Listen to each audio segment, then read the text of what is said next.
So, 2025 was quite the big year for gaming, at least for Nintendo it was. Between the long-awaited release of the Nintendo Switch 2, the fact I attended a Too Many Games convention in Pennsylvania, and of course, the many new games that came out, it seems like this was one of Nintendo's best years. While they did definitely make tons of money off it, surprisingly, a big portion of Nintendo fans aren't so thrilled, and that's mainly because of all the high prices. At first, I didn't think this was a big problem, but since the September Direct, I'm starting to see what an issue this is becoming, and hopefully Nintendo will do something about it soon. But I'm not here to discuss pricing shenanigans, I'm here to talk about games. Starting with new DLC that was released this year, the ones I played were the Switch 2 editions of Kirby and the Forgotten Land and Super Mario Party Jamboree. Star-Crossed World was a fun campaign that greatly added more content to the base game of Forgotten Land. Jamboree TV, on the other hand, yeah, as much as I love Super Mario Party Jamboree, I think they kind of dropped the ball with this DLC. Don't get me wrong, it's still really cool that they did all this, but with several issues, the main one being how Jamboree TV is treated as its own game on the main menu for some reason, this DLC left a lot to be desired. Still, it was kind of fun, so that's nice. As for replayed games, I played a lot of Mario Kart this year. Not only did I replay all the tracks in Mario Kart 7 and 8 Deluxe, but I was also able to finally replay and 100% Mario Kart DS and Wii. Since I used to have copies of both games, but unfortunately lost them in a storm. Luckily, they were 2 of the 7 games I purchased at Too Many Games for a fair price, and I felt so good buying them and everything else I bought. Quickly going through everything else, I finally tried the expansion pass for Pokemon Violet and thought it was pretty good, plus the game runs and looks so much better on the Switch too. I thought I had the expansion pass for Pokemon Sword, but it turns out I didn't, so I also purchased that. The Splatfest and Splatoon 3 were okay. I played through the original Pikmin in just 3 days, not in-game obviously. There are other games I'm hoping to replay before the end of the year, and of course I've been playing Smash Ultimate whenever I had free time I didn't know how to spend. But that's enough for new DLC and games that I replayed, now it's time for the main event. Across the year, there were 17 different games I had never played before, but finally got the chance to fully play them all. And since the start of the year, I've made it a goal to make a video where I rank all 17 of those unique games. So, after fully playing all those games, I quickly did a lot of script writing, game recording, and simple editing to make that video a reality. And well, in case it wasn't obvious from the title and thumbnail of this very video, I was successfully able to accomplish that goal. In this video, I will be ranking the 17 new games I played this year from worst to best. Technically, most of the games on this list aren't exactly new since a majority of them were released before 2025, but like I said, this was my first time playing these games, so in a way, they're new to me. Because these games released across different years, this list will consist of random games that are mostly unrelated to each other.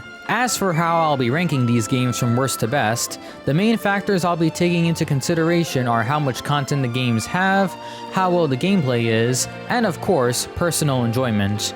Keep in mind this list is completely subjective, so if you disagree with any of my opinions, that's totally fine. Plus, note that I'm also ranking these games based on first impressions, so there is a chance that later in time when I do replay these games, my opinions may change and so may the order these games are ranked.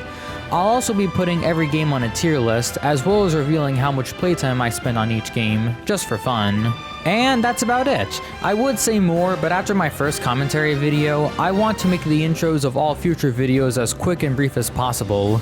Heck, the intro for this video was originally an extra 1,000 words. Luckily, it wasn't too hard for me to trim half of it and make it much shorter. Either way, I'm sure you guys can get the gist of it by now, so let's not waste any more time and jump right in.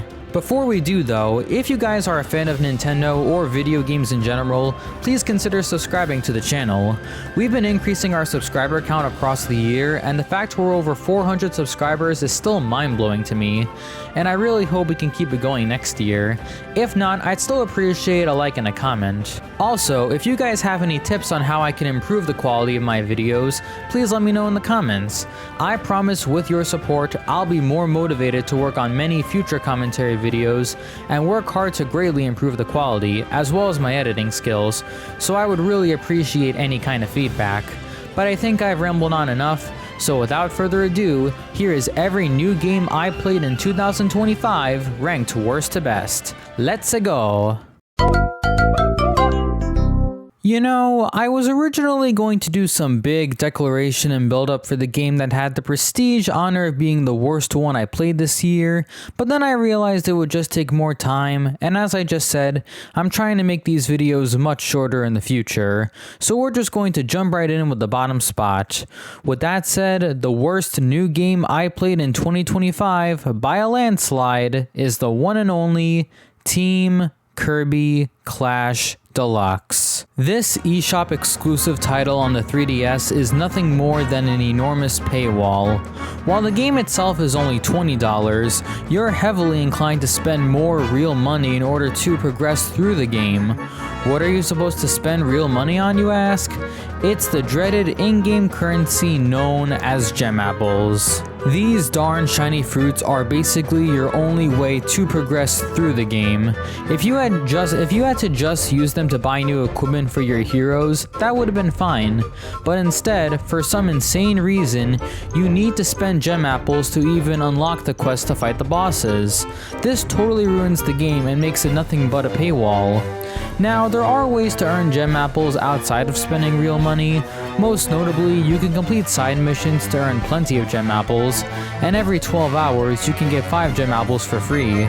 Speaking of 12 hours, unlike every other game on this list, I can never fully play right through if I wanted to. That's because this game uses a vigor system, where in order to fight the bosses, you have to spend vigor points, and the only way for your vigor points to recharge, you have to wait several real-time hours for it to be fully charged, meaning I had to take several breaks whenever I wanted to play the game. The gameplay was also super repetitive, since me and my CPU heroes were all the same hero type, being Sword Hero, in order to save the gem apples to buy the good equipment.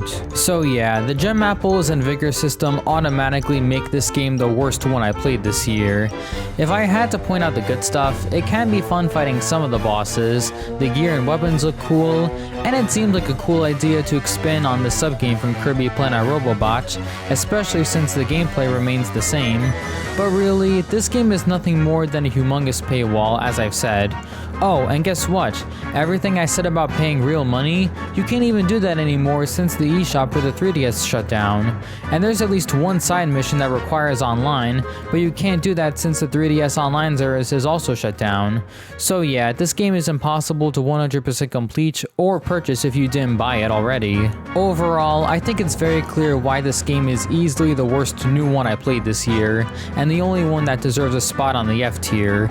I also have no idea how many hours I wasted on Team Kirby Clash Deluxe, but I don't even care or even want to know. Plus, the only reason I played this game in the first place was because the room where I normally play Switch games on the TV was under maintenance, so this was one of the few games lying around. At least I was finally able to finish it and can finally put this game to rest and never play it again. With that said, now we're on to the D tiers, for the games that were still kinda bad or just very weak, but nowhere near on the same level as this one. Let's see what they are. From one cheap download exclusive Kirby game to another, we got the game on Switch that celebrated Kirby's 30th anniversary, Kirby's Dream Buffet. I had no intention to waste money on this game back in 2022, but it and Kirby Fighters 2 were both on sale on the Nintendo eShop one time, so I opted to purchase both of them. While the fighting game seemed at least a little bit interesting, I didn't have high hopes for the rolling racing game, and lo and behold, I was right not to. Basically, the way this game works is, you play as Kirby, who takes the shape of a round ball that you constantly roll around, and the goal is to eat the most strawberries in a gourmet Grand Prix. First you do a race, then a minigame, then another race, and finally a battle royal. Whoever ends up with the most strawberries by the end wins. And that's it. That's pretty much all this game boils down to. The controls are also just moving the joystick and pressing a button, which aren't hard at all, but when that's all you do when you play a game, it gets old very fast. You can play the 3 aforementioned modes separately, and there is a free rolling mode where you explore an open area with no objective other than learning the game mechanics, as well as the copy food abilities, which I do like how they take the form of food, but besides that, there's really nothing to this game. Plus, one thing that's just ridiculous is that in all of the modes, the stage is always random and you can't select which one you want to play on.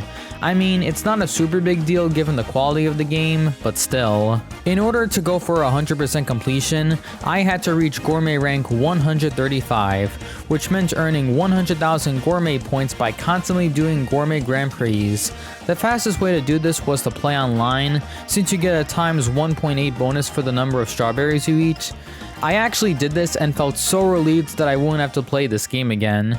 And I know I don't need to go for 100% completion since I was literally doing the same thing over and over again, but I like to consider myself a completionist, so that means I feel the need to fully complete a game even if it's pointless in the long run. Speaking of pointless, when I was playing this game online, there was not a single other player who joined the dozens of lobbies I was in.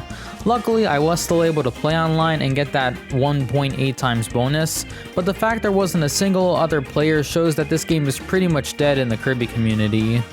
On the bright side, it was fun to see the many costumes and colors you unlock to customize Kirby, and I like the names of the colors based on Kirby characters. You can decorate a cake with over 200 emblems to collect, and it was cool hearing tons of music from across the Kirby series. Despite that, while this game was probably pretty cool when it first came out, it got old very quickly, and thus wasn't exactly the best way to celebrate Kirby's 30th anniversary. But hey, it's still phenomenal how the pink puffball has come this far and gotten this popular in Nintendo and also video game history. So even though I didn't get much enjoyment from Kirby's Dream Buffet, at least this game marked an important milestone for this beloved franchise. My total playtime was around 15 hours, and while I did kinda waste that time with repetitive gameplay, at least this game is still 100%able, hence why it's in the D tier rather than F tier. With that said though, let's move on to a racing game that's, in my opinion, a bit better. And rounding out all the poor games I played on this list, we have the only retro title as well as one of the most important games on the SNES, Super Mario Kart. Just like how I replayed Mario Kart 7 and 8 Deluxe to build hype for a certain game we'll see later on this list, I figured it would make sense to play the very first Mario Kart title for the first time since I have access to it thanks to Nintendo Switch Online. Also, I find it kind of funny how despite having access to dozens of retro games thanks to Nintendo Switch Online, I've only played like 3 of them. Anyways, what's there to say about Super Mario Kart? Well, obviously, it's a very important Nintendo game as it started the whole Mario Kart series, and given how popular this genre of racing games has become over the decades, this game has become extremely iconic in Nintendo's legacy. If not for this title, Mario Kart would probably not be the same series it is today, and this game was surely very fun at the time. With that said, being an old SNES game, the controls have aged very poorly. It can be difficult for some players to maneuver around the game's 20 tracks, especially on 150cc, and the computer players can also be a huge obstacle as it strongly feels that they naturally go faster if you're in the lead. Besides the game's controls that haven't aged well, I find it kind of weird how you can play the special cup tracks on 50cc like the other cups, and 50cc is, in my opinion, the optimal way to play this game. Also, why is battle mode exclusive to multiplayer? I get this is all old technology, but could the staff back then really not program this to work? I really don't know what else to say. I mean, it's hard to say much about a single SNES game. With that said, at least I was playing this game a significantly shorter amount of time than Kirby's Dream Buffet, only for like 3 hours. Plus, I'm sure many of us can agree the legacy for this game is far greater than that of the previous racing game I just talked about. The flaws are very noticeable, but that's only because of technological limitations from back then. Now, we're all playing Mario Kart games that don't have these flaws, and in the end, we can all thank Super Mario Kart for beginning this iconic series for a forever beloved franchise.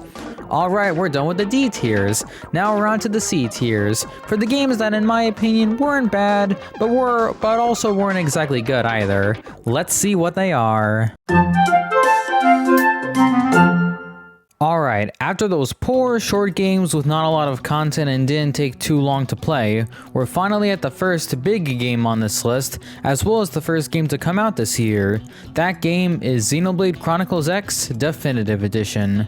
So for the past few years, I've been a rising fan of the Xenoblade Chronicles series, becoming in awe with the world and story, and being very interested in the gameplay, and hearing that Nintendo is gonna re-release this game from the Wii U with better graphics and exclusive features to make the gameplay better got me really excited. At the same time though, given what I saw from the trailers, I also felt a little anxious going into this game, seeing how it's different from the other Xenoblade games, and I was worried I wasn't going to enjoy it as much. And given this game is on the lower half of the ranking, my fears unfortunately came true. But hey, there was still a lot to this game, so let's talk about it. Starting with the good, like the other Xenoblade games, the world building is amazing. It's cool how unlike the other Xenoblade games, the setting for this one is a mysterious alien planet called Mira, which looks beautiful thanks to the upgraded visuals of the definitive edition. The cast of characters are also really enjoyable, especially when you realize that they're originally humans from Earth and were not born or created in a fantasy world. Elma, who's kind of the real protagonist since the character you create as a silent avatar, is awesome. Irina, Gwen, Doug, and the other playable characters are pretty cool, and even Tatsu is kind of enjoyable. My favorite character has got to be Lyn though. The fact she's only 13 years old but is super smart, can fix big, highly advanced robots, and cook really well is seriously impressive. She's also voiced by Cassandra Lee Morris, so that's a plus. The story was also really good. I don't want to say anything because of spoilers, but I was really invested in the whole thing and wanted to see how it would play out in the end. And like the other Xenoblade games, the music is incredible. Songs like the new Los Angeles Night and Day theme, and of course the boss fight song Uncontrollable are still embedded in my brain. That's how you know a game has a great soundtrack. So those are all the main things I thought were good, but now it's time to talk about the gameplay and mechanics. Starting with the combat, the main thing I was constantly doing was responding to every available soul voice so that my allies' HP would remain high throughout the fight. I also made sure to gain enough tension points so I can use the overdrive mechanic, which is when you unleash several arts in a short amount of time. It really came in handy when needing to restore more HP or grinding for experience. While the combat was mostly fine, everything else to me was either really confusing or just frustrating to deal with. First, while I do like how there's more than a dozen different playable characters, I don't like having to keep track of all their stats and constantly swapping different armor pieces whenever I want to change characters in my party. It was an annoying and repetitive process which I only did because I needed to save money, since everything in this game is expensive. The best way for me to gain extra money was to do side quests, which there are plenty of. Luckily, most of them were easy and didn't take too long. Although, I wish the Affinity mission quest with cutscenes didn't drag on for so long. It got old really fast for me. Speaking of which, I really don't like how when you accept an Affinity mission, you can't start or complete a story mission and vice versa. It can be a real sticky situation if you feel you're not a high enough level to complete the mission you're in, and it honestly makes you feel like you're stuck. Next, I don't know what the general consensus is, but I cannot stand the way Skells work. Don't get me wrong, I love the idea of fighting and traveling the planet in these giant robot machines, plus getting to fly around is really cool. However, I think most of my frustrating moments when playing this game came from Skells, from the combat being way too slow because it takes so long for the arts to recharge, to how expensive it is to afford the Skell itself and everything needed for it, to how complicated it can be to set everything up. It all just felt like one big brain teaser, and not a fun one. Plus, one thing that really bothered me is that in order to unlock the ability for your Skells to fly, you have to complete an Affinity mission, and the game doesn't tell you this very late when the original main story is almost done. This really bothered me because not only would I have preferred having the option to fly sooner, but there was this one boss fight at the end of the chapter I probably would have had a much easier time with if I could just fly, but I couldn't and it took ages for me to beat them. Besides that, there were also a bunch of little things that bothered me even though I feel like there shouldn't be. Like, I don't know if this was an issue only I had, but I can't stand running away from enemies. Whenever an enemy spots me and I don't want to fight it, it takes ages for me to run away from it. It wouldn't be a problem if it happened once or twice, but it happened with almost every enemy encounter. Even when I was piloting a Skell, the enemy wouldn't just leave and the battle UI would stay on screen. I never had this issue with Breath of the Wild or Pokemon Legends Arceus, so I don't get what the problem was. This feels like something that shouldn't be a problem, but it is. Don't get me wrong, I'm still glad I was able to beat this game, and I have a feeling I wouldn't be able to do it on the Wii U, but still, the problems I had were very noticeable and repetitive compared to the other Xenoblade games. Also, while I do appreciate the many tutorials and guides X has, I kinda feel there was way too much and memorizing all of it was too much for my brain, and whenever there was something specific I wanted to know, I couldn't find anything. But that's a personal problem, so I won't complain too much. Finally, the last thing I had to say about this game, which was also the most frustrating, is having to fight the new final boss. Since the definitive edition of Xenoblade Chronicles X adds a new story after the main game on Wii U, that also meant there needed to be a new final boss to fully complete the story. And I'm going to be totally honest, this final boss was a complete nightmare to fight. It's literally the worst final boss I ever fought in a video game, so far at least. I don't want to go too in depth, but let's just say I was literally up until 1:30 AM trying to beat him. I have literally no idea what I was doing wrong, and I am begging the next time I fight that boss, it is nowhere near the experience I had fighting it the first time. Overall, despite all the problems I had, Xenoblade Chronicles X Definitive Edition is still a good game. I just wish I had an easier time understanding the game's many mechanics and tutorials so I could have fun with it and enjoy this beloved franchise even more. And I have a hopeful feeling I will in the future. Like I said in the beginning, I'm playing all these games for the first time, so hopefully when I do replay them, I can enjoy them more now that I'm familiar with the game. And Xenoblade X is definitely the one I hope to enjoy even more the most during my second playthrough. My total playtime was 85 hours and 27 minutes, which is the third longest game I played this year.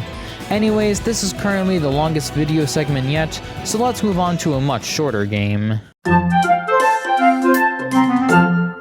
And the only other C-tier game on this list is also the only new Pokemon game I played this year, Pokemon Shining Pearl. I already beat Brilliant Diamond, so this game isn't really new to me, but I'm still including it on this ranking. Real quick story on how I got this game. I was looking around the gaming section of my local Walmart and saw that while most of the Switch games were at their regular price of $50 or $60, Shining Pearl was on the rack for only $30, half the price on the eShop. So without hesitation, I bought it and was so glad to save $30. As for the game itself, I mean, is there anything truly good to say about it? Playing it for the first time after already beating Brilliant Diamond just reminded me how disappointing these remakes were. I remember before they were announced how many Pokemon fans were begging for Diamond and Pearl remakes, and when they finally were announced, lots of people, including myself, were incredibly mixed on the art style, but were still hoping that a lot of the problems with the original DS games would be fixed. And if it wasn't obvious from the game's low placement, those problems weren't really fixed. The only two features I like that this remake has are automatic HM Pokemon, so you don't need to teach the main members in your party HM moves, and how every party member gains EXP after winning a battle, making leveling up much easier. Plus, the Grand Underground is really cool. It's a great place to catch many unique Pokemon and level up more. And it is cool how the game gives you a free Mew and Jirachi if you have save data from Let's Go Pikachu or Eevee, and Sword or Shield. But besides those things, these remakes just feel very cheap and not much to stand out from the original. None of the newly added Pokemon in Platinum can be found on a normal playthrough, and it just feels like these remakes are doing the bare minimum. Although, I think a personal problem I have with not just the remakes, but also the Sinnoh region as a whole, is how flat the pacing is in the middle. Like, the beginning with the first two gyms is pretty enjoyable, but after that, when you travel in the middle of the region across Hearthome, Velostone, and Pastoria City, it all just feels dull and repetitive. At least it got more interesting again towards the Pokemon League. I don't know if this is just a me problem or if it might have something to do with the Pokemon on my team, but I was just really bored during the middle part of the game. Speaking of Pokemon, my plan ahead team for this game consisted of Empoleon, Luxray, Mismagius, Bastiodon, Drapion, and Abomasnow. I already used Luxray and Abomasnow when playing the original Pokemon Diamond, so this was my first time using the other 4 Pokemon, and I gotta say, they're all awesome. Empoleon is an excellent water starter, Mismagius is a very powerful ghost type, Bastiodon is a massive tank, and Drapion is heavily underrated. Plus, Poison and Dark is one of the best Pokemon type combos, so that's an automatic win. Heck, my team was so strong that when I battled against Cynthia, not only did my Empoleon freeze her Garchomp with Ice Beam, but no one on my team fainted, making it a very overwhelming win, which of course felt very satisfying. Overall, Shining Pearl as well as Brilliant Diamond are fine games in their own way, but when you think about what they could have been, these remakes would be so much better. Instead, they just fell flat and felt like an excuse to remake these games at all. At that point, I don't know why the Pokemon staff didn't decide to remake Platinum. That game already had plenty of content and was a vast improvement over the original Diamond and Pearl, and I know fans would have gone nuts over that. Instead, what we got is what we got, and it was kind of disappointing. My total playtime was 27 hours and 52 minutes, probably because of all those redundant trainer battles. Still though, in the future, I am hoping to get my hands on a copy of Pokemon Platinum for a fair price. There was at least one copy at the Too Many Games convention, but it was worth a couple $100s, and there was no chance at all I was gonna buy that. Another thing I want to say is that I actually think the remaster of Xenoblade X is better than the remakes of Diamond and Pearl, but as games, I had a much less frustrating time with Shining Pearl, hence why it's ranked higher, though the subject may change in the future. Last thing I want to mention, when I was playing this game during the part in Eterna Forest where you travel with Cheryl, out of nowhere, a shiny Cascoon popped up as I was training. I screamed so loud my family heard me and thought it was an emergency. I was so nervous I wouldn't be able to catch it with Cheryl forcing me to be her partner, but luckily, with a lot of luck, I was able to catch it in a Pokeball and never felt so relieved. So you know what, that shiny encounter and catch, as well as the awesome team I used, was enough to make playing this game worth it. With that said, now we're on to the B tiers, for the games that were pretty good but nothing special, or had the potential to be really special but fell flat in some areas. Let's see what they are. So, for those who don't know, my birthday happens to fall on March 10th, which many people refer to as Mario Day, since the initials for March 10th spell out Mario's name. This, plus the fact I am of Italian descent and have family that lived or grew up in Brooklyn, genuinely make me believe I was destined to become a die-hard Mario fan. Why am I bringing this up though? Well, starting in 2024, I wanted to make it a tradition to start a brand new Mario game on my birthday. Last year it was Paper Mario The Origami King, which also built up hype for the Thousand Year Door remake, and this year it was Mario vs. Donkey Kong, the Switch remake of the GBA game. I wanted to play something more exciting, but I was going through some things at the time, so I opted for a shorter and simpler game instead.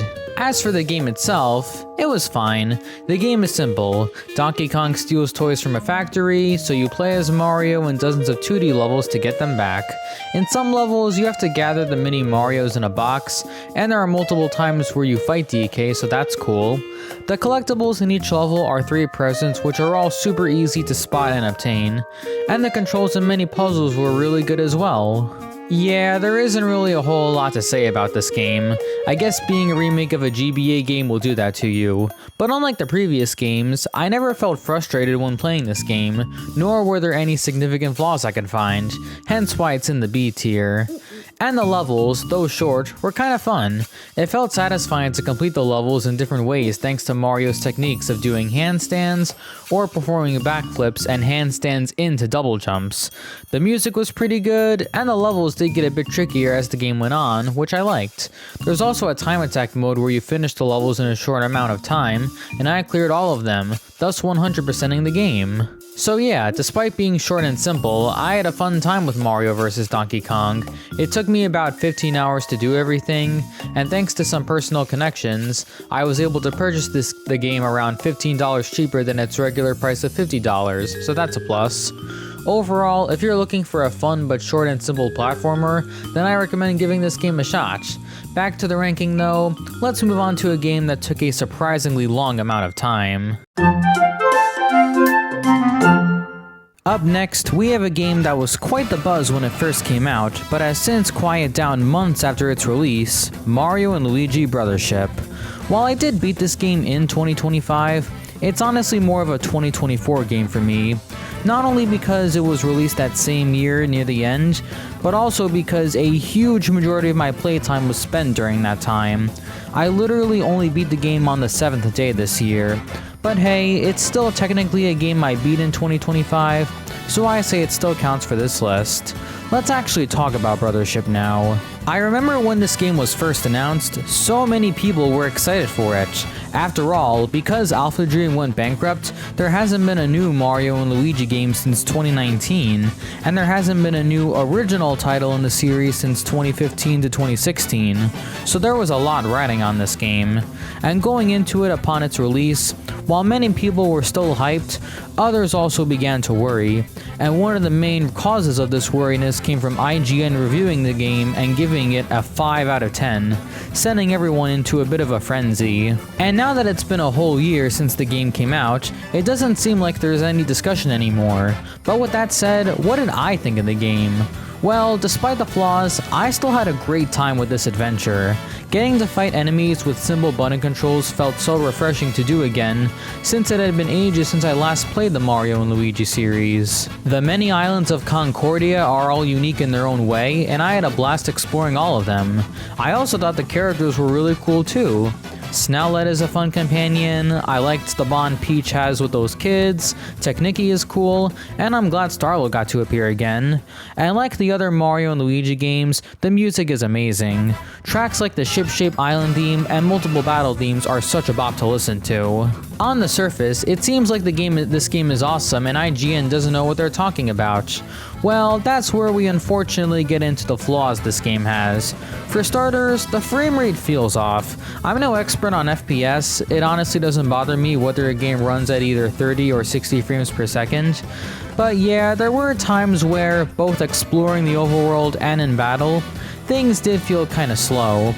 Whether it was waiting for stuff to spawn or just moving around. Speaking of slow, the game also has really long loading times. I know loading is a part of every game, but it felt especially longer in Brothership, and it doesn't help how many times you have to sit through the loading screen when going to another island. But with that said, let's talk about the most controversial topic in Brothership, the pacing and length. The story in Brothership, while really good, often had you go back to previous locations when it really didn't feel necessary. It made the game feel longer than it needed to be. Another thing that made the game longer were the side quests, which are also a mixed bag. While I like how there's a Mario and Luigi game that actually has proper side quests like an RPG, and I like how they expand upon the characters of Concordia, it felt like they were too long and samey. Almost every quest had you talk to the quest giver, then do something for them, usually it's fight an enemy or collect an item, and you do that for basically every quest. The rewards you get for clearing quests can range from simple items like mushrooms, but the best rewards you can get are either really good pieces of gear or beans to power up the bros. Because of the many side quests, though they are optional and the game kindly reminds you when any quest will expire, and long loading times, it can make one playthrough of Brothership go on for a while. Heck, my playtime of this game was 51 hours and 24 seconds. I can probably 100% the other Mario and Luigi games in half the amount of time. And it's because of this incredibly long pacing is why Brothership is such a controversial game. But you know, despite that, it's still a brand new Mario and Luigi game. I do not regret buying this game day one and still remember having such a ball with it. Exploring new areas, solving clever puzzles, and defeating enemies with powerful bros attacks felt so enjoyable. Also, thank you for bringing back Bomb Derby, my favorite bros attack in the entire series. This is probably my favorite RPG series, and I don't know which is more popular, but I prefer it over the Paper Mario series. It still feels really good to have this series back, and I really hope there is more to come. I mean, the game did sell over 1 million copies, so hopefully that's a good sign. Overall, despite any flaws and complaints, I had a really good time with Mario and Luigi Brothership. It may be a while before I do play it again, but when I do, I know it'll be so much fun. And rounding out the B tier of fine games on this list, we have the second longest game I played this year, Xenoblade Chronicles 2, plus its DLC expansion, Torna the Golden Country. Unlike the other Xenoblade games where I had no idea what I was getting into, I already knew what was coming ahead since I watched Chugga Conroy's entire Let's Play on it across 2020 and 2021. I was actually hoping to meet him at the Too Many Games convention, but the meet and greet line was already full. Still, the Throne Controllers panel was really fun. Back to Xenoblade 2 though, of all the big Nintendo games to come out in 2017, this is likely the least memorable and talked about one of them all. But given its competition and immense sales numbers in comparison, it makes sense. The game itself is really enjoyable, even though it's definitely without its flaws. In fact, let's get the biggest issue out of the way: the tutorials are bad. Not only do they sometimes tell you half-truths and straight up lie to you, but there isn't a way to look at them again if you forget something.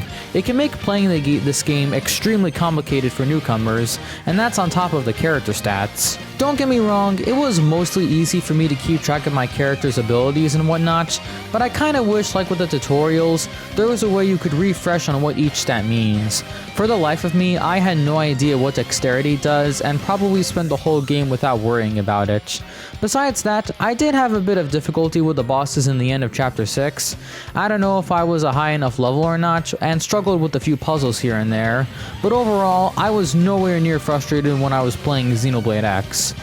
If you do want to understand how to play this game better, I recommend you check out Cheka Conroy's video that shows you how to really play the game. Ignoring all the problems, this game is honestly a masterpiece. Exploring the world of Alrest is a wonder, all as you invest in the story to save this dying world. Going from Titan to Titan, each with a different environment, is a sight to behold. And that's on top of listening to a phenomenal soundtrack. At least two of my favorite tracks are Roaming the Wastes and the Tantal music during the day and night.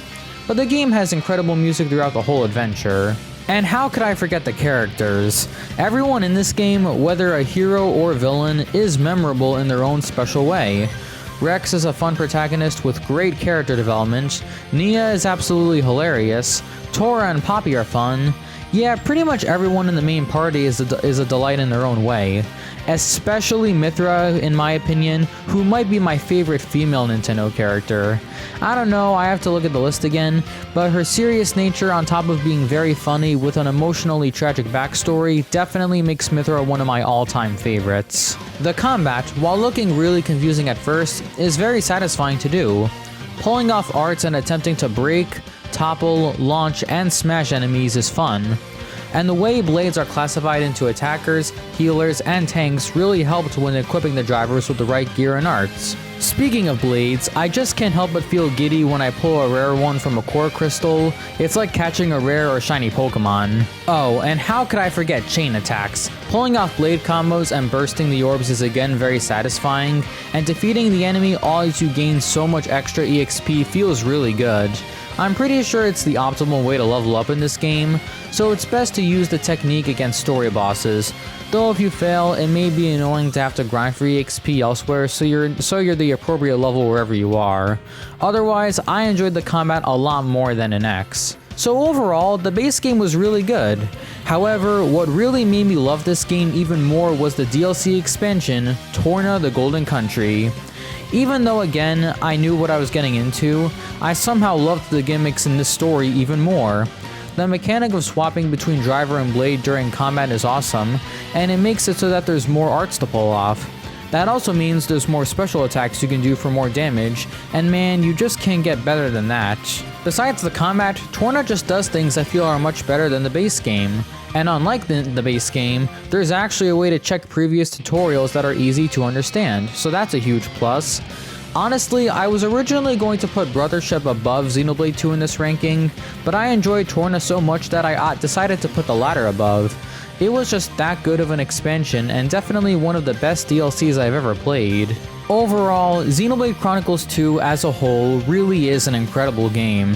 It just suffers from really bad tutorials, hence why it's barely in the B tier for me. If this one huge flaw was fixed, as well as a couple of other things too, we could be looking at one of the best Nintendo games of all time. But alas, the flaws are present, hence why this game is placed here. Still, Torna the Golden Country is really fun, so it was still worth playing this game.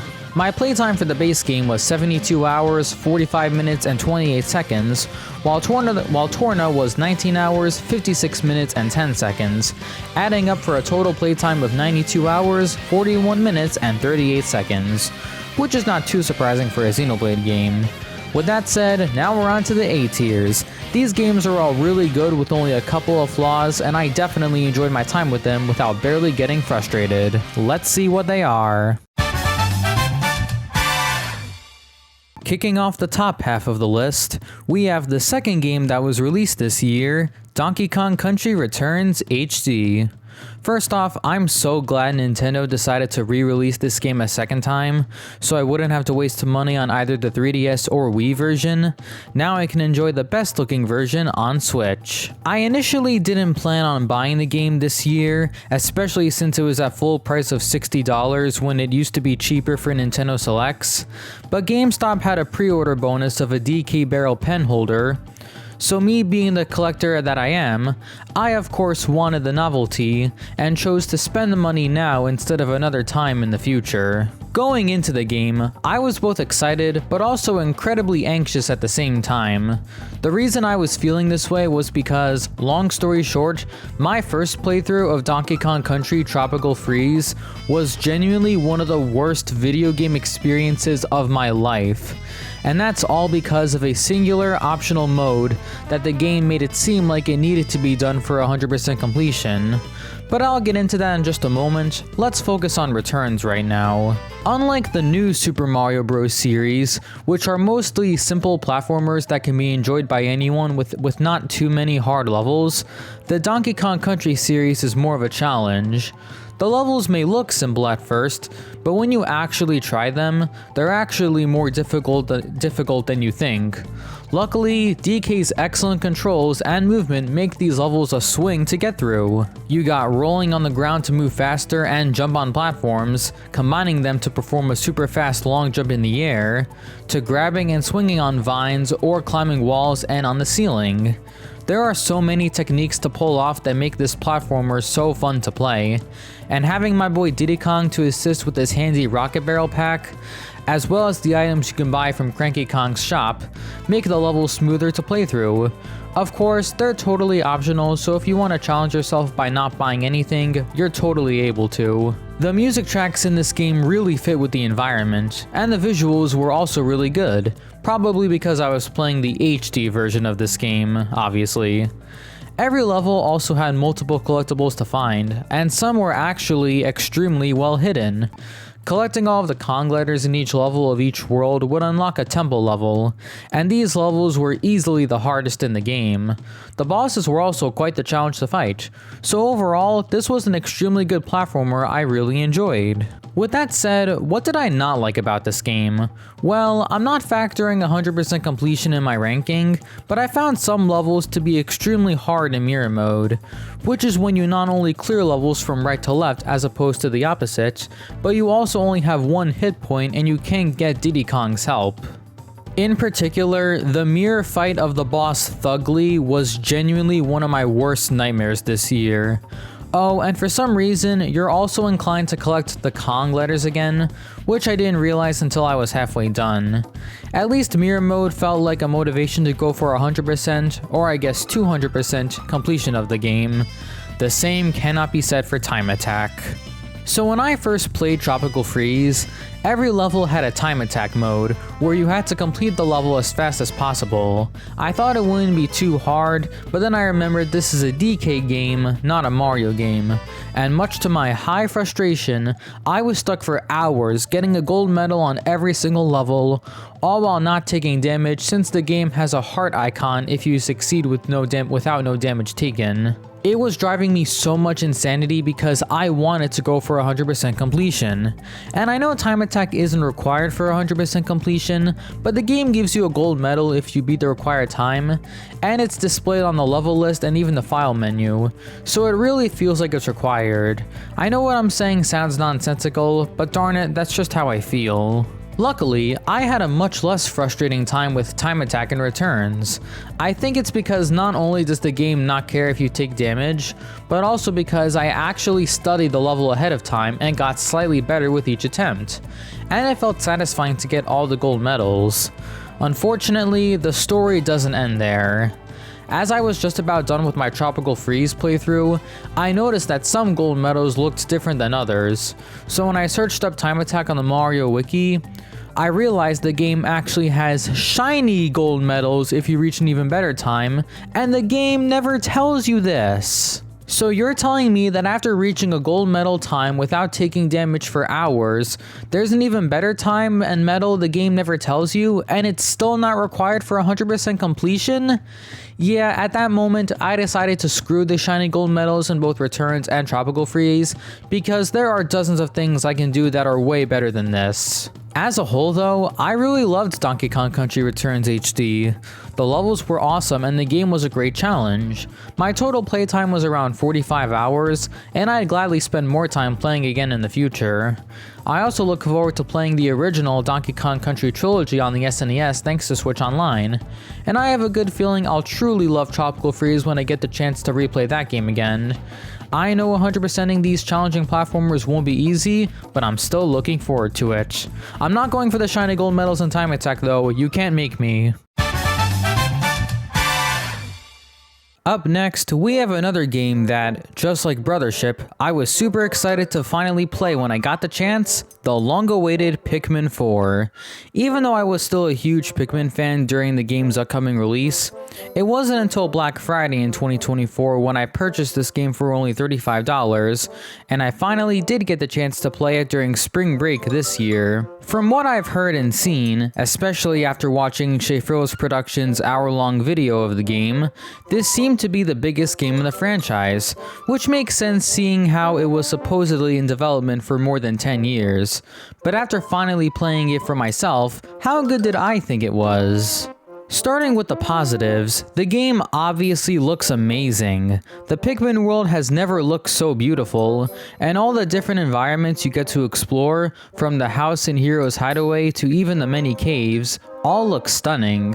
I'll admit, the soundtrack, while good, wasn't that memorable, not just because of the caves, but also because I feel like the overworld tracks don't use a consistent tempo, if that makes any sense. I'm not an expert at defining or identifying music. Still, I had a great time exploring the world with the Pikmin and Oatchi. Speaking of whom, growing an army of Pikmin in this game feels so rewarding. Not only do you collect pellets and enemy corpses, but you also collect Flarlick to increase the number of Pikmin to have in your squad. And you can also find onions for every type of Pikmin, which is really convenient. And of course, how can I forget Oatchi? Not only is he a super good boy, but the way he plays in this game as a captain, fighter, transporter, and of course, ride for you and your Pikmin is incredible. Pikmin 4 would be a completely different experience if not for Oatchi. The main campaign has a lot of different objectives for completion. Besides the original Pikmin way of looking for treasure in the overworld and exploring caves like in Pikmin 2, you also have Dandori missions and battles reminiscent of Pikmin 3. And on top of that, you have night missions where you have to fight monsters to gather serum to cure lost explorers. You do all this as you save Captain Olimar who went missing and feel more accomplished with each treasure found. The game seems like a Pikmin masterpiece when all that is said, but unfortunately, there were quite a few problems, both personal and public, that I wasn't a fan of. And let's get the biggest problem out of the way, the autolock is annoying. Yeah, it's convenient when throwing a Pikmin onto an object and speeding up the process, but it can be annoying when there's multiple targets around or how the lock-on stays there when you move around. It happens all the time, and while it's not a frequent issue, it can be a bit of a nuisance when you're in a rush. However, this big problem was actually fixed. A few weeks ago, Nintendo dropped out of nowhere a free update trailer for Pikmin 4. At first, it didn't seem that exciting to me. All it did was add a photo mode, wild decor Pikmin to find, and a harder difficulty. However, this update secretly added new features that should make all future playthroughs much better. And one of these features was an option to turn the auto lock off. Why wasn't that mentioned in the trailer, and why did it take more than 2 years for this update to release? This one change single-handedly changes how we play Pikmin 4, and I cannot wait for me to replay this game whenever I get the chance. I mean, I wish Nintendo released that update sooner before I decided to play the game this year for this video, but beggars can't be choosers. Besides the auto lock, which has now been fixed, another big issue and I know a lot of other players, had when playing Pikmin 4 is when you throw the minimum number of Pikmin required to carry an object, for some reason the game doesn't let you throw any more. While this can be a convenience so you can preserve your squad members and save time, it's also an inconvenience if you want to transport an item back to your base quicker. Like the auto lock, this happens quite a lot of times and it can be annoying the more times it happens. Some other common nitpicks I had are the cast of characters. Besides their funny faces and noises, the casts feel really underdeveloped and not all that interesting. I also don't like how night missions take up a single day, and like a lot of fans have complained, it's really baffling how enemies don't respawn in the overworld. I didn't see this as a big issue because once you arrive in a new area, you can 100% as soon as you arrive with no need to go back. But then I missed how in the previous Pikmin games, you had to go back to the previous areas to get everything since you had access to new Pikmin types you didn't have before, and it felt really satisfying to do. I didn't really get the same satisfaction that I did with the previous titles because you can pretty much do everything as soon as you arrive in a new area. Lastly, this is my biggest nitpick as it kind of ties everything I said together, but I felt like the main campaign was way too long. I know it sounds really dumb to complain about a game for being too long, but I feel like I wouldn't feel this way if the many things you can do in the game were their own side mode you can access from the main menu. The Dandori missions and battles, the night missions that take up an entire day, and even Olimar's side story. I think I would have preferred if all of these were their own side modes instead of being a part of the main campaign. I don't know if anyone else felt this way, but to me, I liked how the previous titles had convenient modes each with their own menu screen instead of being all close together under the main campaign. I don't know if this is just a huge me problem and maybe I'm complaining over nothing. I'm just surprised how long it took for me to 100% this game. My total playtime was 33 hours, 3 minutes, and 17 seconds, or 48 in-game days, which isn't surprising since it was my first time, and also because, like I said, the night missions take up an entire day for some reason.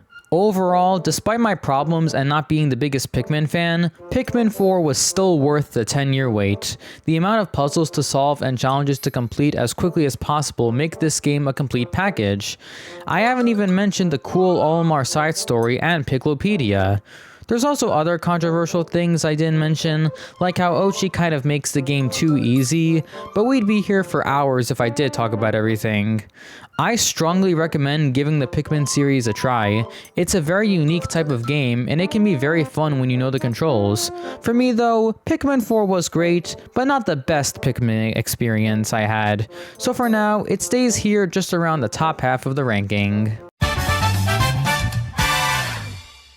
Alright, so the reason this video is titled Every Video Game I Played This Year and not simply every Nintendo game I played is because there's actually one non-Nintendo game I played, and this is kind of a big one for me because I've wanted to play a game from this series for, honestly, I don't even know how long. Regardless, I knew finally playing this game would make myself feel like a part of this franchise, but it would also connect to all of my personal nostalgic memories with it as well. It took several years, everyone, but it finally happened. I finally became a Sonic fan, thanks to the very first, or technically first two titles I played, Sonic X Shadow Generations, specifically for the Switch on the Switch 2. Man, going into this game, there was so much on my mind. The thought of me finally playing a Sonic game sounded so surreal to me.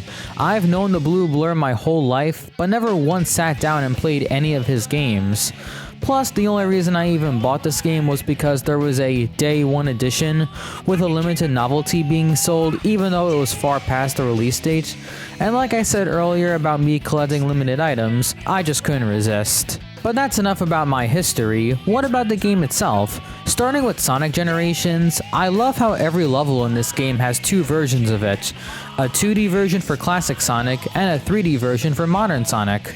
Playing the classic Sonic levels for the first time quickly showed me how different Sonic is compared to Mario. The movement took me a bit to get used to, and there were a few times where I feel like I should have been able to make a certain jump when I didn't, but besides that, I liked the gameplay. Jumping on enemies to reach platforms and spin dashing my way to the goal was pretty fun. And while I thought the 2D Sonic levels were good, I thought the 3D Sonic levels were even better. The extra techniques from dashing in the air to performing homing attacks was awesome. It made clearing the levels a breeze, and reaching the goal as quickly as possible to get an S rank felt really satisfying. See, Donkey Kong Country Returns and Tropical Freeze? This is how you do a time attack. I also went out of my way to 100% this game and got all the collectibles, those being the 5 red rings and 3 hidden chows in every level. I didn't think I was going to because I wanted to save time for other things, but the fact that I did just shows how much I was enjoying the game. Granted, I did look up the locations for the collectibles I missed, but I don't regret it since it did save me some time. I also really love how, because this game is a celebration of Sonic's 20th anniversary, the levels in this game are all locations from past Sonic games. And as someone who knew a bit about the Sonic series without playing any of the games thanks to not only Smash Bros, but also the Mario and Sonic at the Olympic Games series, it felt really cool to point out those locations since I heard of them before. And this is all on top of listening to another really good soundtrack. Listening to Escape from the City when playing the City Escape level was just immaculate. So good. I guess if I had to complain about anything, it's that some of the extra missions were a bit annoying. Basically, after clearing a set amount of levels, you would unlock missions or challenges that would take place in those same stages. Most of them were alright and not a big deal, but there were a few that took me more than a couple of tries, and thus it got annoying having to do them over and over again. This is also the second game on this ranking where I wasn't a fan of the final boss. Don't get me wrong, it was way better than the final boss in Xenoblade X Definitive Edition because it didn't take me an hour and a half overnight, but the controls and mechanics during the fight were confusing, so not really the best fight in the game. Despite that, I still had a fun time with this game. Like I said, it felt like the perfect Sonic game for me to start with, and I'm so happy I enjoyed it as much as I did. And guess what? Everything I just said only applied to Sonic Generations, because Shadow Generations was somehow even better. I genuinely couldn't believe this. Just when I thought Sonic Generations was amazing, then comes Shadow Generations, which blew my mind. First, it was fun to explore the gigantic hub world and collect all of the collectibles. All of the levels were really cool too. Using Shadow's double jump and of course Chaos Control made getting an S rank on all the levels a fun challenge, although Radical Highway was on a whole other level of difficulty. Every level also had only 3 collectibles, and they were easier and took less time to find than Sonic Generations, which is another relief. The extra missions also had collectibles, unlike in Sonic Generations, but were still really easy to find and obtain. Unlocking new abilities for Shadow to use was incredible, and don't even get me started on the bosses. They were some of the coolest boss fights I ever fought in a video game. Just epic. And of course, you have the story focusing on Shadow that takes place during Sonic Generations, and man, Shadow definitely has one of the most upsetting and emotional backstories for video game characters I've known for so long. Plus, Shadow himself is just really cool. Between this campaign and the Sonic Movie 3, it's no wonder 2024 was the year of Shadow, and why he's one of the most popular Sonic characters. Overall, I loved both of these campaigns. Not only were they different and unique to all of the many Nintendo games I played across my whole life, but it just feels monumental to officially become a Sonic fan. And I'm definitely going to keep playing this franchise.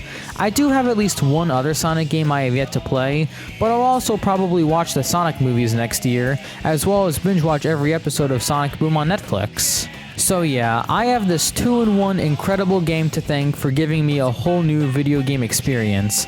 My total playtime for Sonic Generations was 21 hours, 25 minutes, and 59 seconds, while Shadow Generations took me 18 hours, 21 minutes, and 49 seconds, totaling 39 hours, 47 minutes, and 48 seconds. I honestly thought it would take me longer to 100% both games, but I think the time was well spent. Bottom line is, it feels so good to be a Sonic fan, and I can't wait for what's next to come for the Blue Blur. Just outside of the top 5, we have the only Zelda game on this list, as well as the third game I played over the summer, The Legend of Zelda Skyward Sword HD. Like with Shining Pearl, I have a cool story on when I bought this game. Basically, I was looking at all the Switch games at my local Best Buy, and noticed that while most of them were at their typical price of $59.99, Skyward Sword HD was only $45 for some reason. So I bought the game, and when I went back to Best Buy, the price for it was back to $59.99.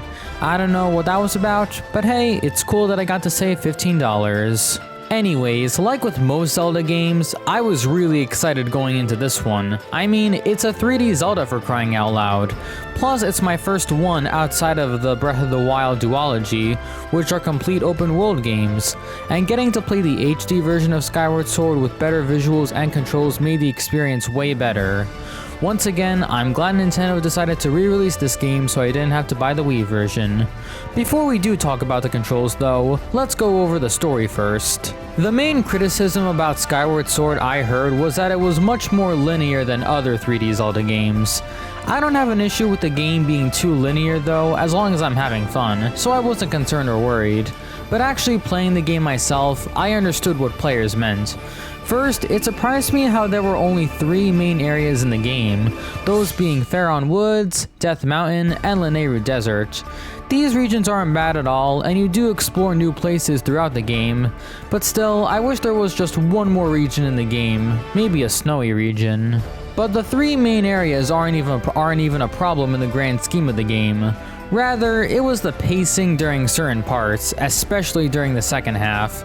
Like, there's this one part where you return to Death Mountain with a robot companion whose job is to bring heavy objects alongside wherever you land, but for some reason, when he is transporting a big water basin, the game forces you to do an escort mission on travel all the way up the mountain again. Then there's when Faron Woods is flooded and you have to find all the tadpoles underwater. It did make for a unique mission, but with how slow swimming underwater is and not being able to use the dowsing mechanic underwater, it was kind of a tedious mission to do in the end. And of course, there's the 3 imprisoning fights. Doing it once is cool, but having to do it twice and 3 times dampened the overall boss. It's not a huge complaint for me though, but it's still kind of annoying.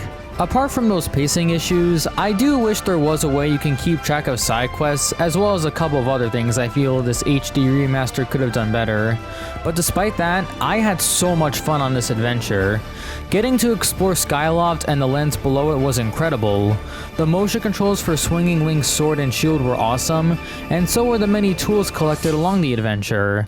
Fighting enemies and bosses never felt so realistic in a game for me. And that's on top of solving tricky puzzles in a variety of dungeons. I'll be honest, some of them took me a very long time to figure out, but luckily I did in the end. I think my favorite dungeons were the Ancient Cistern and Sandship.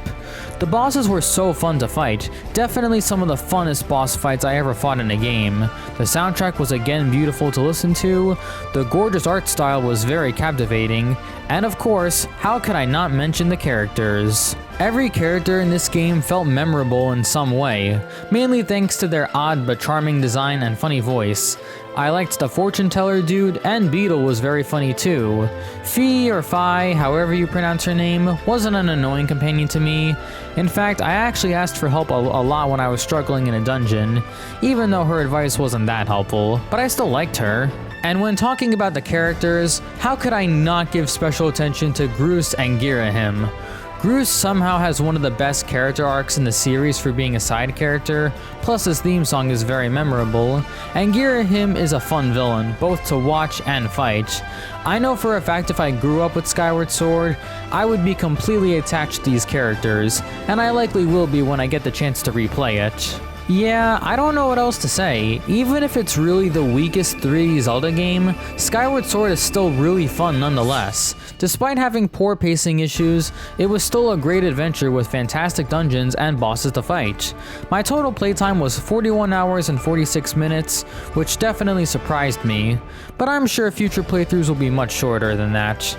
Also, was it just me, or did anyone else think you can fly on your Loftwing at night? I was waiting the entire game for the chance to do that, but it just never happens. The game made it seem to me you can fly at night by the guards saying until you become a true knight, but still, you're unable at all to fly in the dark. If I had a nickel for every time I fell from Skyloft at night. Plus, I wish I had the Zelda and Loftwing amiibo to quickly warp from one location to another, so hopefully I can get my hands on that amiibo soon. Overall, Skyward Sword is a banger and I highly recommend it if you haven't played it.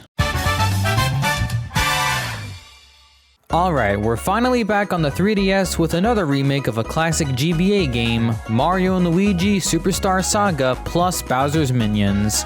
Despite being the first installment of the Mario & Luigi series, it was the last one that I played since it was only available on the GBA, a console I don't own.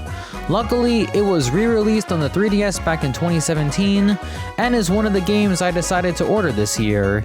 Given that this was the second new Mario & Luigi game I'd be playing in a row after Brothership, I was of course really excited, and in the end, I found the base game to be very fun. The Bean Kingdom had multiple cool places to visit, and there were so many different enemies to fight. Whenever I saw one in the overworld, I made sure to fight every single one so I would gain plenty of EXP and coins. Honestly, I wondered if I fought too many enemies and thus the game felt too easy at times, but it did get challenging near the end, and I prefer games that are easy but totally fair, rather than hard and feel unfair. The controls and movement were incredibly fluid for a 3DS game. Using different skills to navigate the overworld and finding collectibles was a fun scavenger hunt, and the same absolutely goes for the combat. Besides using the regular jump, hammer, and exclusive fire and lightning attacks, I like how the Bros attacks are based off of the skills used in the overworld, and they were also very fun to use. Except for Luigi's special attack Cyclone Bros, for the life of me, I could never get an excellent. Maybe it's because I'm not the best at button mashing, but no matter how hard I tried, the game would just never count it. The last thing to talk about is of course the story and characters. Story-wise, it's very simple in my opinion, but there were a few twists throughout that I did not see coming, which was cool, and the characters were pretty charming too. Not only do you got the heroic Prince Peasley, but you can't forget the iconic villainous duo of Cackletta and Fawful. Speaking of whom, their boss themes are really good, as well as the entire soundtrack. I'm personally obsessed with the beach theme in this game, and the minigames you play throughout are fun too, so are the puzzles you have to solve to progress. Yeah, I'm not surprised at all at how much I enjoyed the base game, but that doesn't mean I wasn't interested in the Minion Quest, The Search for Bowser, a brand new campaign in the remake focusing on who else but Bowser's minions. It seemed like a really cool idea for them to sort of get their own game where the story is about them trying to find and save Bowser. This was supposedly meant to be the main selling point of the remake. It is called Bowser's Minions after all, but is it good, and what did I think of it? Well, the bit of gameplay and trailer footage I saw made it seem like all you do is just watch the enemies fight and press a button every now and then. And I'm here to report, that's basically it. There are different commands for each captain, and you do have to carefully time when you use them so you win every battle, but there's pretty much nothing else. It's especially annoying when you're not a high enough level to clear the story missions, and you have to go back to previous missions just to grind for EXP. You're basically forced to watch the same repetitive scenes of both sides of enemies fighting, and it got really old really fast for me. I just wanted it to be done. On the bright side though, the story was pretty good and the characters were charming enough, plus Captain Goomba is objectively one of the best Nintendo protagonists of all time, so there's that. And it was nice to get some exclusive perks when tapping my Koopa, Goomba, and glow-in-the-dark Boo amiibo, and darn it, I love amiibo exclusive perks in Nintendo games. Even despite the not-so-exciting campaign in Bowser's Minions, the base game of Mario & Luigi Superstar Saga was still more than enough to make this a very enjoyable game without any major flaws. My total playtime was 41 hours and 58 minutes to clear both campaigns, and it felt very satisfying going for 100% completion.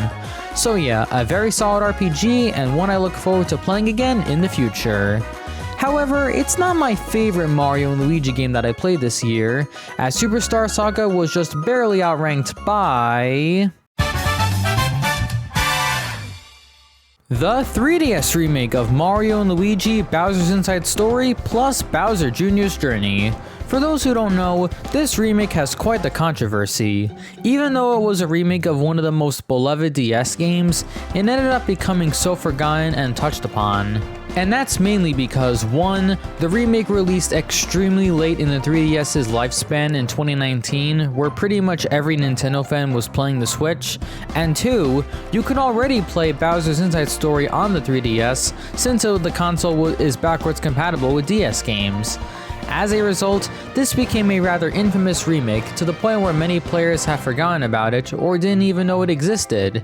However, it was another game I ordered this year and played through it all, so what did I think? Simply put, it's Bowser's Inside Story, one of the best and most charming Mario games, heck, RPGs of all time. The combat of swapping between the Bros and Bowser, the wonderful art style and world building, the incredibly memorable soundtrack, this game has it all in an RPG. And in my opinion, the remake outshines the original. The visuals look absolutely stunning and the gameplay and mechanics performs greatly. And with the soundtrack getting an upgrade, plus other quality of life improvements, I just had a ball through the entire game. Some other changes the remake introduced are making the giant battles better. You no longer need the mic to blow fire, and there are additional cutscenes to watch, which is neat. You can also refight the giant battles too. They did unfortunately nerf some attacks, most notably the magic window since you can no longer perform it infinitely, but it doesn't really bother me since I could almost never perform an infinite magic window. I heard the games run slower, specifically at 30 FPS instead of 60, but like I said, FPS usually doesn't concern me, so it wasn't a problem. Yeah, I don't know what else to say. Mario & Luigi Bowser's Inside Story is just a highly enjoyable and replayable RPG. It's a shame the remake had poor circumstances of its release, because I think if it was released during a better time, maybe even on the Switch somehow, it would have sold really well and get much more positive reviews. But alas, it wasn't the case. Still, I genuinely prefer it over the original. As for Bowser Jr.'s Journey, the new campaign introduced in the remake, which is basically akin to Bowser's Minions in which you just watch enemies fight and perform simple commands every now and then, there were improvements that made the experience more fun and less frustrating. Like, you can arrange your squad in different ways to automatically give them a stat boost, and you can elect a second in command captain to further increase your stats, as well as have access to an additional special move. Plus, the story is actually really good. It takes place during the main game, but it focuses on Bowser Jr. as he tries to find a way to cure the Blorbs, and he actually gets really well-written character development that I was invested in. It was heartwarming to watch and made me love the guy even more. Plus, the Kooblings are here and they're given more personality too. There's this one cutscene where Bowser is ordering the Kooblings to be nice to Junior, and Iggy laughs thinking it's a joke, so Bowser whoops his butt in a blackout screen. That scene genuinely got a laugh out of me. Iggy was already my favorite Koobling before all this, so that scene just made me love him even more. So yeah, the main campaign is as awesome as ever, and the extra campaign was an improvement over the previous one, meaning this game was definitely worth the 100% playthrough. I don't know what my playtime was, so I'll just say it was around the same length as Superstar Saga plus Bowser's Minions. Overall, I really enjoyed this remake and I'm so glad to have ordered it for a good price earlier this year. And if it is true that the 3DS remake of Mario & Luigi Bowser's Inside Story becomes a rare collectible in the later years, then I'll be glad to be one of the few several people to own it. Oh, Mario Kart World. It's hard to believe how controversial this game has been since its release back in June. I remember watching the trailer from the Switch 2 Direct over and over again, being so hyped for this game. I mean, it's a brand new Mario Kart game, which we technically haven't had in 11 years, so it had to be special. But then when the game did come out, there was tons of mixed reception and it's hard to get a general read on how the fanbase feels about this game. But now that the game has been out for half a year, what do I think of it? Starting with the good, like I said, it feels so good to have a new original Mario Kart game again. I never felt so excited actually playing this game for the first time on June 5th. The vibes were immaculate. And the idea of an open world Mario Kart game was just way too good to pass up, so this game seems promising. And it was, mostly. For starters, I think all 30 tracks in this game range from really good to not terrible. Even my least favorite tracks in this game, those being DK Pass, not DK Bass, why was I gonna say that? Desert Hills and Koopa Troopa Beach aren't bad at all. I love the character roster and think it's awesome how we have the chance to play as characters we never got to play as before, and getting to unlock new costumes for half the characters is even better. But I think the best thing to come out of this game has to be Knockout Tour. The fact it's a 10-minute race across the open world with the pressure to not come in last and getting knocked out is exhilarating.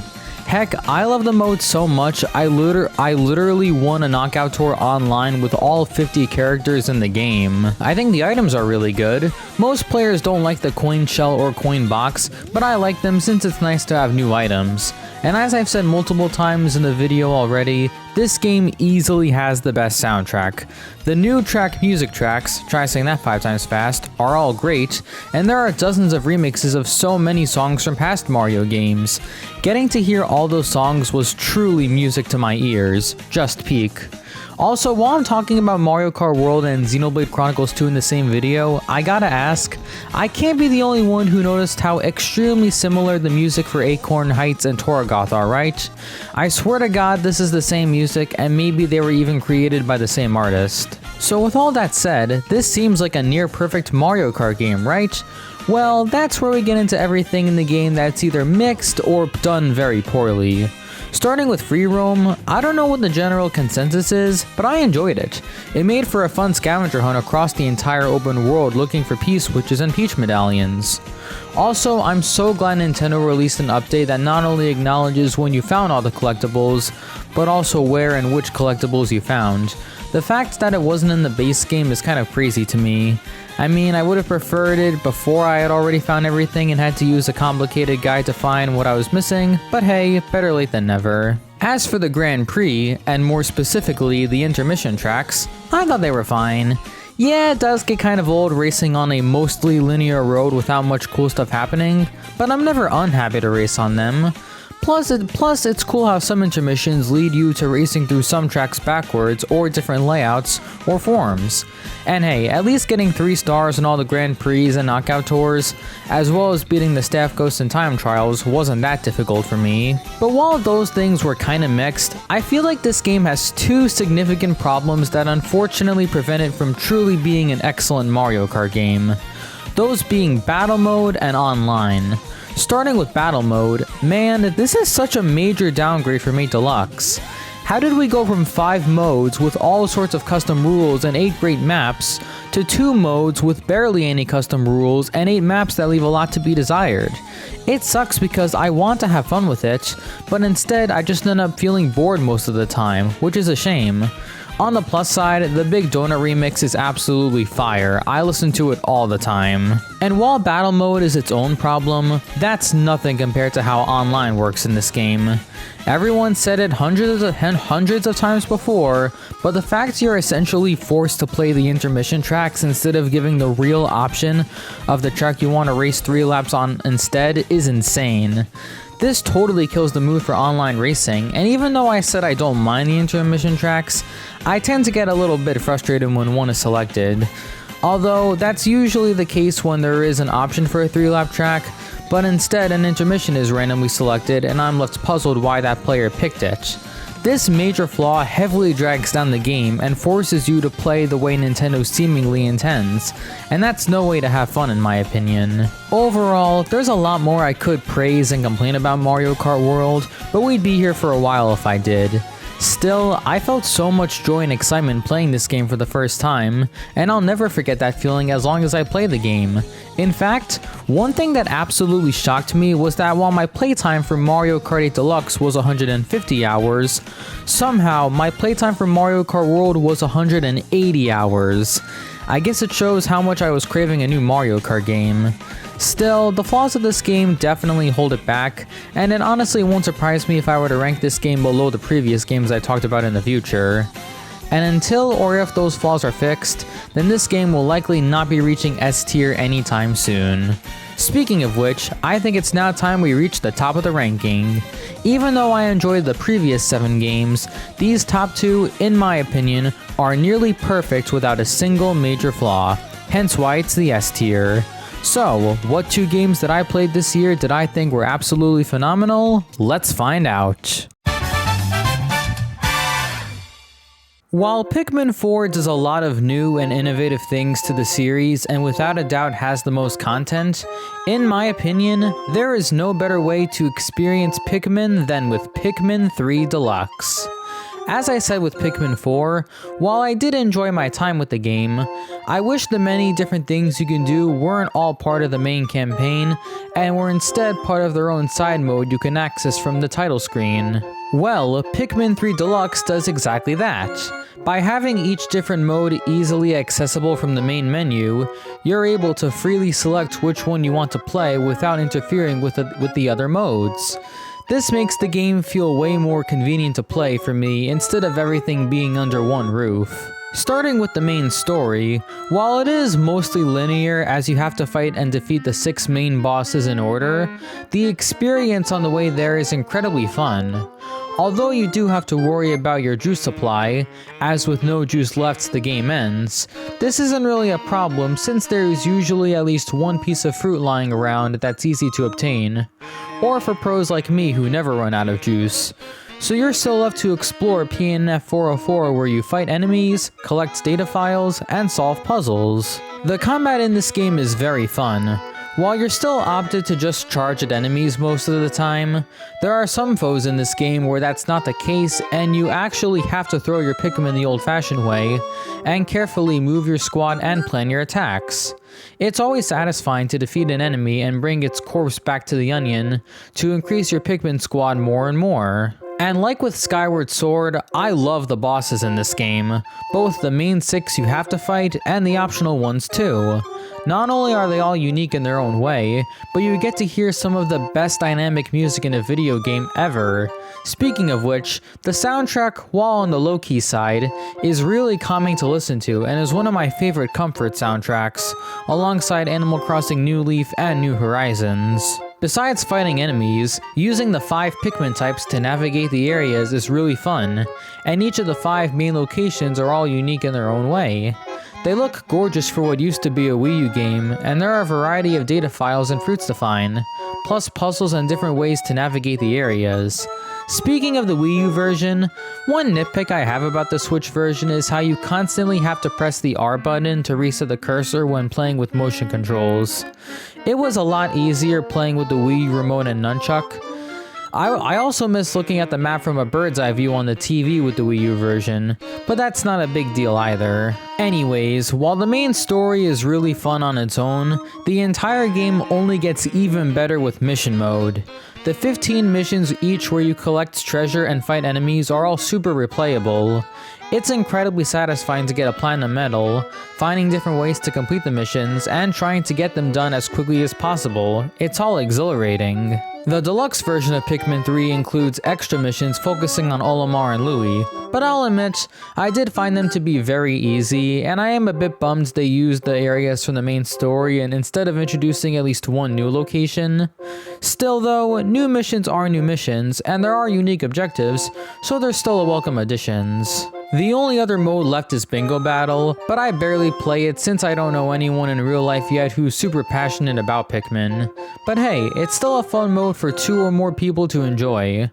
Some other deluxe features in the game include better Pikmin AI, where you have to whistle them twice to call you in case you accidentally whistle the wrong one, Piklopedia entries on all the enemies for each captain, and of course, the badge system. Earning every single badge for 100% completion is simply one of the most satisfying moments in any video game for me. Yeah, what else can I really say? Pikmin 3 Deluxe is just the best way to experience Pikmin, at least in my opinion. It's not a super long game with great controls, and feels immensely rewarding with every treasure you collect and enemy you defeat. I was already obsessed with this game on the Wii U, but the deluxe version on the Switch made this experience way more enjoyable. My total playtime to complete everything was around 15 hours, but I know for a fact that time will increase even more soon. I strongly recommend playing this game even if you know nothing about Pikmin. Even though I'm not the biggest fan, I'm completely on board the train of making this franchise more popular and beloved across the world. There really is no game series like this, and it just feels extremely revigorating to play. So please, if you have a Nintendo Switch, I strongly recommend you get your hands on any one of the games in the series, or at least try the demos for Pikmin 3 or 4. They're all unique and special in their own way, so you can't go wrong with the choice you make, but if Pikmin 3 Deluxe is the one you choose, I promise you will not regret it. This game is not only my favorite installment in the Pikmin series, but it is without a doubt one of my favorite video games of all time. However, it's not the best new game I played this year.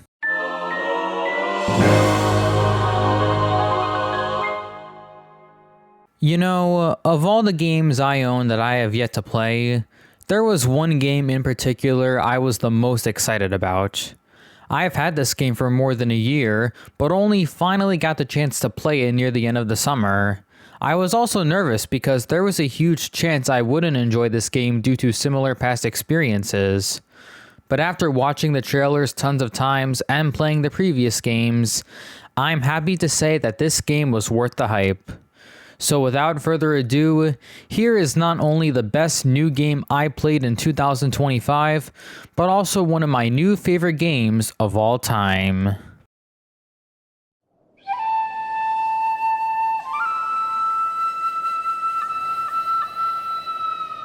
Fighting in order to live,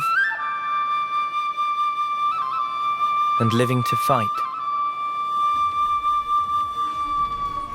After having played the previous games in the series and mostly getting used to how these RPGs work, this was the culmination of the dozens of hours I spent playing and exploring these fantasy worlds. Luckily, after all of that, I can say with full confidence that Xenoblade Chronicles 3 is not only without a doubt my favorite installment in the series, but that it also blew me completely out of the water and became one of the best games I have ever played. Holy moly, where do I even begin with this amazing game? Well, I would start with the story and characters, but again, that would go into a lot of spoilers, and I would hate to spoil it for those who've never played this game. So I'll just say that this game is one of my favorite stories ever told in fiction, and the characters only make it better. The main party of Noah, Mio, Uni, Taion, Lance, and Senna, as well as Riku, Manana, and the many heroes you meet are all super endearing and you just get really attached to them. The main six, especially Noah and Mio, each go through important character moments across the story, making them developed and well-written protagonists. Plus, so does their relationships and affinity with each other. That of course includes between Noah and Mio. Also, unrelated topic I wanted to bring up, but this is how you write a relationship between two characters when one or both of them start off by wanting to hurt or kill the other. On to a spoiler-free topic. You know how I said the biggest problem with Xenoblade Chronicles 2 was the poor tutorials?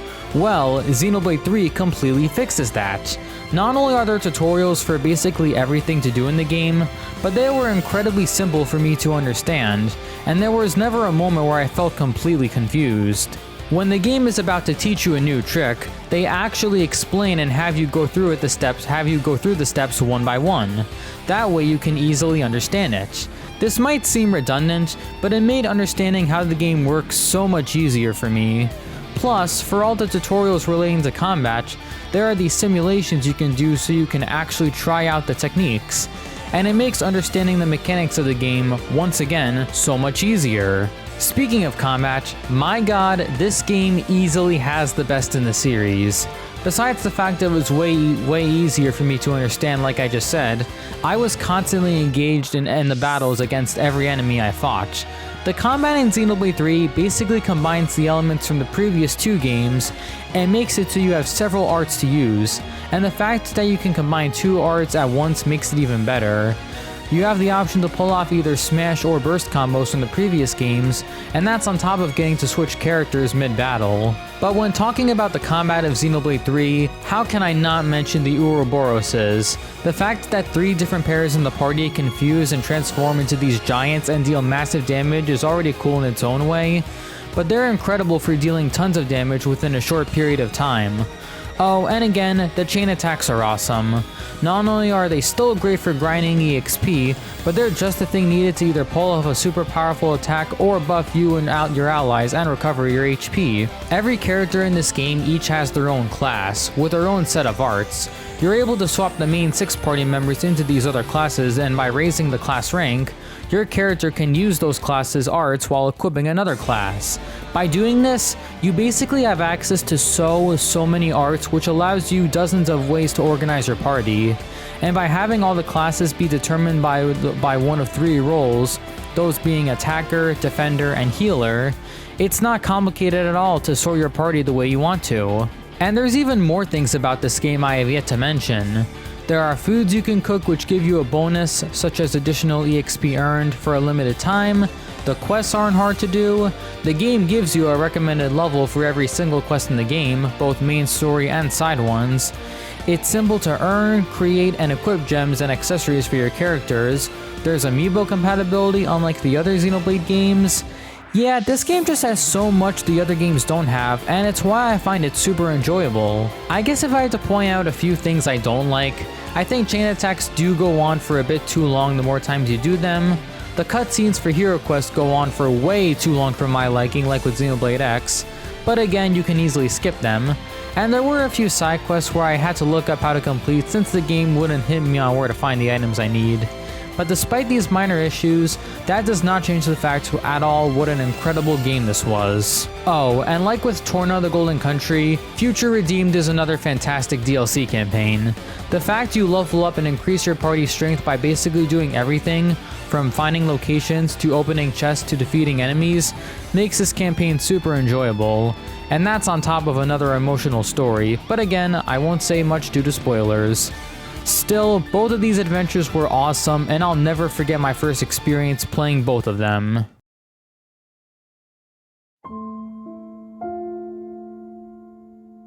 I think the best part about how I loved this game was how different it was compared to most of the games I've played my whole life. I mean, most of the time, I just play happy and simple games like Mario, Kirby, and Pokemon, or games I can beat within a short period of time, like Pikmin or the Splatoon story modes. But that wasn't the case with Xenoblade Chronicles 3. This game ended up being the longest one I played this year. The main campaign was 78 hours and 28 minutes, while Future Redeemed was 20 hours and 54 minutes, totaling up to 99 hours and 22 minutes, just barely under 100 hours. And this game wasn't a simple adventure to save a princess or to be the very best. It was an emotional journey with themes relating to life and fighting for the will to live. I could not put this game down because I wanted to see it through to the end. And now that I did, I feel so accomplished over the many things I did in a video game. Even though games like Xenoblade aren't for everyone, I still believe many people should give this game, or any title in the series, a shot so they could not only understand and appreciate a new style of game, but also become immersed in an incredible world with an emotional story to tell. There is so much more I wish to say, but again, I would hate to spoil the story, and I'd be here for hours or even days if I did. So I'll just say once again, this game is phenomenal. I've never played anything like it, and getting to experience it all for the first time brought me so much wonder and excitement that I'll never forget. So, in the end, for its incredible story, engaging combat, memorable characters, and a whole lot more, Xenoblade Chronicles 3 plus Future Redeemed is without a doubt the best new game I played in 2025. Woo, it's finally done, and I gotta say, I actually had fun making this video. Not only was it easier and I worked on it way more quickly than my previous commentary video, but it was nice to reflect on all the video games I played this year, and a reminder that they are one of the main things in my life that bring me so much joy and fun. As I've said multiple times already, there's a lot more things I wanted to say, especially since I could have been more specific and in-depth in when talking about most of these games, but this video was once again a lot longer than I expected, and we'd be here for ages if I had said all those things. Still, I have to find ways to make these videos shorter while also being engaging and informative, but I'm sure I'll figure it out the more I work on future videos. With all that said, thank you guys so much for watching. I hope you guys enjoyed at least a little bit of me rambling over mostly Nintendo games for over an hour, and I hope to make several Nintendo focused videos in the future, and maybe even do full playthroughs of many games, though it'll take an extremely long time if that ever happens. So if you guys are a fan of Nintendo or video games as a whole, please consider subscribing to the channel. Like I said way back in the intro, I promise with your support, I'll be more motivated than ever to work on many and all sorts of videos for you to enjoy, so I would greatly appreciate it. If not, I'd still appreciate a like and a comment. As for next year, you better believe I plan on making this exact same ranking for every new game I play in 2026. I'm not sure how many new games I'll play exactly, but I'll figure it out as the year goes on. Although, besides playing at least one new Zelda and Pokemon game, and of course a couple of Mario games, I also want to expand my horizons with new types of games I've never played, and also continue to collect new games so I can keep these yearly ranking videos going. Speaking of Horizons, I'm really looking forward to the 3.0 update in Animal Crossing New Horizons coming out soon, so I'm probably going to play that game a lot next year. I'll also make sure to play at least one new game that will release in 2026, but I'm not sure what game that will be, so if nothing exciting to me gets announced during the year, I'll probably just play the new Yoshi game that's coming out. Anyways, I would say more, but I wouldn't want to spoil any surprises, plus again this video is much longer than I anticipated, so I'll end things here and quickly begin work on my 2025 movie ranking. Once again everybody, thank you all so much for watching, don't forget to leave a like and subscribe to the channel, and I'll see you guys in my next year game ranking where Donkey Kong Bonanza will probably take the #1 spot. Unless Super Mario Galaxy 3 is announced before or after the movie is out. Okay, bye!